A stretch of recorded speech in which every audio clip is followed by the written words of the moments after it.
न जाने कितने अफ़साने अंदर समाये हुए हैं। कुछ लफ्ज़ों में बह गए, कुछ दिल में रूब जमाए हुए हैं।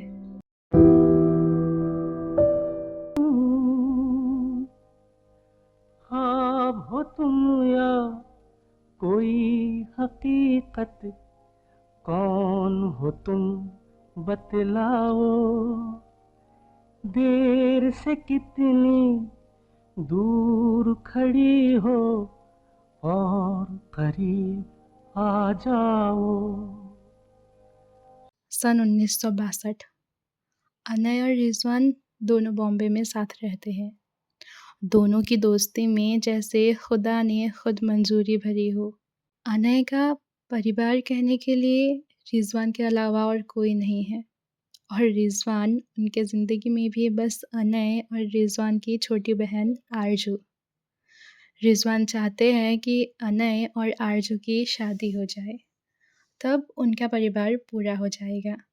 रिज़वान की नज़र में आरज़ू के लिए अनय से बेहतर कोई हो ही नहीं सकता। हालांकि अनय को भी रिज़वान की ये ख्वाहिश पता है, मगर वो कभी राज़ी नहीं हुआ। आरज़ू बस 16 साल की है और अनय 22 साल का। ना आरज़ू की कुछ समझने की या शादी की उम्र है, और ना ही अनय को प्यार का एहसास। तो बस अनय आरज़ू को अच्छे से समझना चाहता है, और चाहता है जानना कि क्या वो आरज़ू को वाकई खुश रख पाएगा, मोहब्बत कर पाएगा। आरज़ू अनय के सारे कामों में मदद करती है, और शायद आरज़ू को एहसास की खबर ना सही, पर आरज़ू के एहसास में अनय कहीं ना कहीं बसा है। अनय एक सुपरस्टार बनना चाहता है, और 3 साल पहले जिस द बॉम्बे रोज़ कैफ़े में दोनों की गपशप होती थी, रिज़वान वहीं काम करता है। बहुत ना सही, लेकिन इतना कमा लेता है कि महीने का रेंट, खाने का गुजारा हो जाता है। अनय भी रोज़ सुबह होते ही फिल्म स्टूडियो के बाहर खड़ा हो जाता है। कभी किसी निर्देशक के ऑफिस के बाहर घंटों इंतज़ार करता है।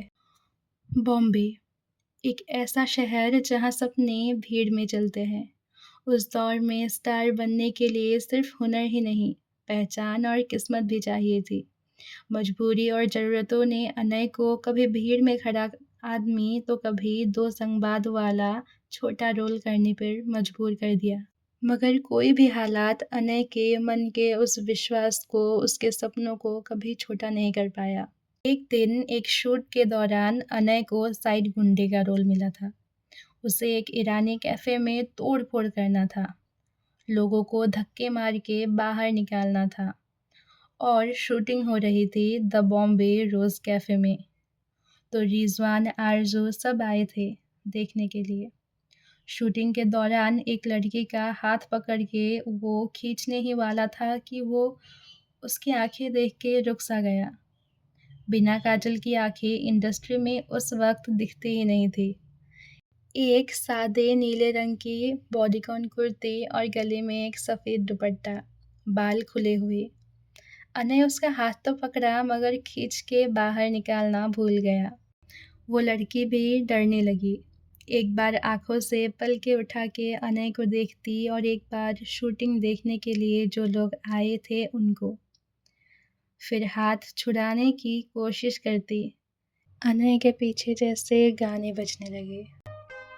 मिल ही जाती हो तुम मुझको हर मोड़ पे, मिल ही जाती हो तुम मुझको हर मोड़ पे, चल देती हो कितने अफसाने छोड़ के। कट! ये हो क्या रहा है? आउट करो इसे। इस बेवकूफ़ को अभी बाहर निकालो।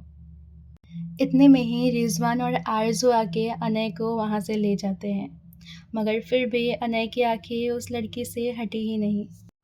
उसके दूसरे दिन अनय ने बड़ी मेहनत करके सबसे पूछ के पता किया उस लड़के का नाम, उम्र और पता। उस लड़के का नाम था माहवीन, उम्र 26 साल। तो अनय से वो 4 साल बड़ी थी।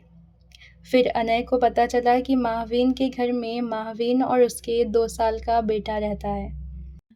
उसे नहीं पता था ये हो क्या रहा है और वो महावीन के बारे में इतना क्यों जानना चाहता है। पर फिर भी खुद से सवाल करने के बजाय अपने सवालों का जवाब ढूँढने के लिए वो महावीन के घर के पास वाली चाय की टपरी में रोज़ बैठने लगा।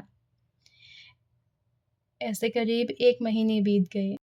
दिन भर अनय काम करता, शाम से रात तक टपरी पे बैठता और रात को घर पहुँचता।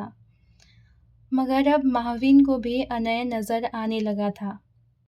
एक दिन अचानक उस चाय की टपरी पर महावीन भागते हुए आई और अनय का हाथ पकड़ा और वो अपने हाथों से कुछ समझाने लगी।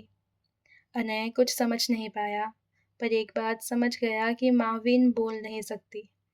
इतने में महावीन ने बहुत चिंता करते हुए अनय का हाथ पकड़ के खींच के उसे अपने घर ले गई।